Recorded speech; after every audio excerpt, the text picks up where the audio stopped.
अस्सलाम वालेकुम दोस्तों, आज की इस वीडियो में मैं आपको बताऊंगा कि मिस्टर हाउ थंबनेल किस तरह से बनाता है। जी हाँ, बहुत ही बेहतरीन किस्म के थंबनेल होते हैं जो मिस्टर हाउ अपनी वीडियो पर यूज़ करते हैं। अगर आप भी अपनी वीडियो के लिए यूट्यूब थंबनेल बनाना चाहते हो बहुत ही बेहतरीन किस्म का, तो इस वीडियो में आपको मैं बताऊँगा कि आप किस तरह से बना सकते हो।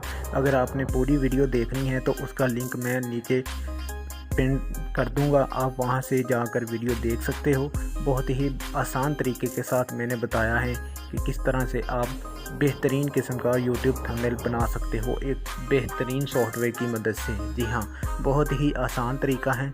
वीडियो को पूरा देखें, ठीक है, आपकी समझ में आ जाएगा। बड़ा ही आसान तरीके के साथ मैंने समझाया है, तो मेरे चैनल को भी आपने सब्सक्राइब करना है इस तरह की मज़ीद और वीडियो देखने के लिए।